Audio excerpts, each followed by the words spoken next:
26. The time check was brought to you by Seiko.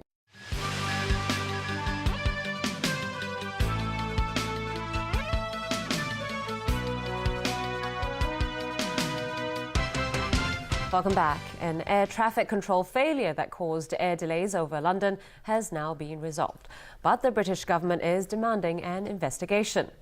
The congested airspace over Britain was rendered closed during the 35-minute shutdown yesterday. This led to severe delays and the cancellation of at least 66 flights. The problem was traced to the computer system at NATS, the troubled UK-based air traffic management company, which has experienced a number of computer problems. The British government reacted with outrage and vowed to launch a probe to determine what went wrong. Riot police used tear gas to clear students and activists during a building eviction in Rome yesterday. It was one of several protests across Italy in a show of force against government labor reforms. Factories, hospitals, transit, ports and other services were thrown into chaos by walkouts in 24 cities.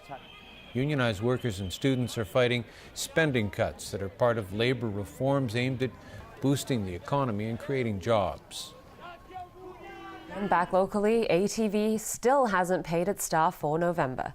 More than 700 employees are owed about $15 million.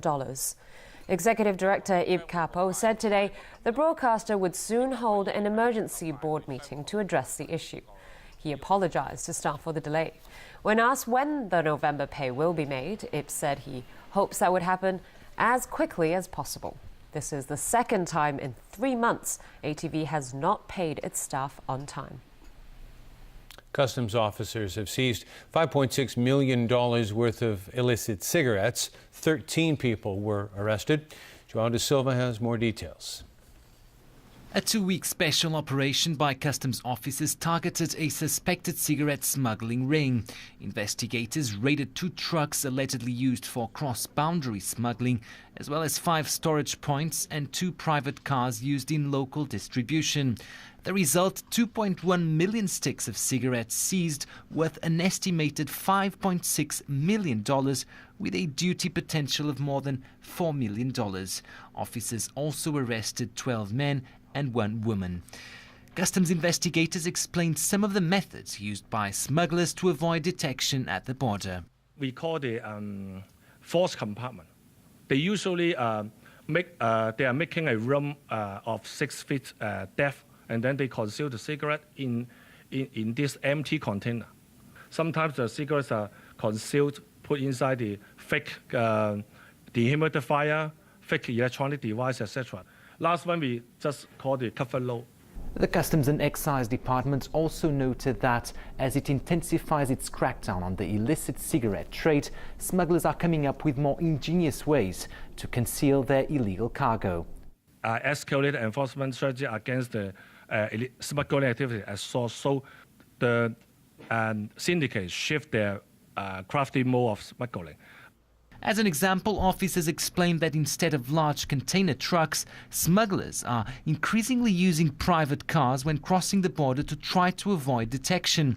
Up to the end of November, the Customs and Excise Department has seized about 31 million illicit cigarettes this year. João da Silva, TVB News. Day 1 of the annual Brands and Products Expo drew many people, including top officials, to Victoria Park today. Liz Yun went there to check out what's on offer this year.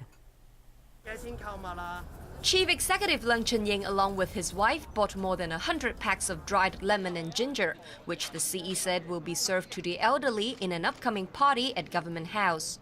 They also made purchases at a booth run by a social enterprise.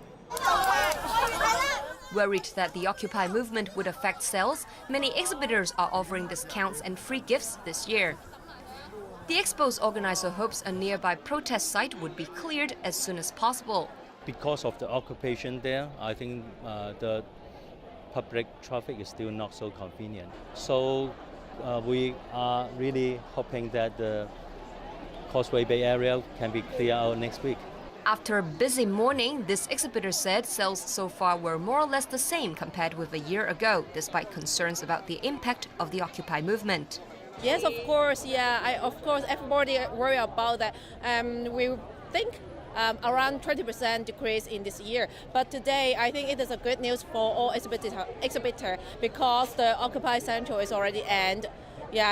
On Thursday. This visitor believes many people avoided shopping in Causeway Bay and Mongkok in the past 2 months. Because the transport is not convenience and more people stuck in a row and many shops are closed. Others, meanwhile, played down the impact of the ongoing occupation in Causeway Bay. I don't think it's any negative effect because they're putting out the buy one get one. I spent $200 so far, so we'll see how much more I can spend. People are queuing up for special offers here at Expo, including dried seafood and burst net and air conditioners, all priced at $1. Liz Yin, TVB News. All right, Chris, over to you for sports. And over to Spain we go. 2 goals by Cristiano Ronaldo helped Real Madrid stretch its Spanish record-winning streak to 20 matches as it beat Almeria 4-1 in league play Friday. Alan Booknia has the highlights. Madrid bettered the 18-game winning streak set by Barcelona in 20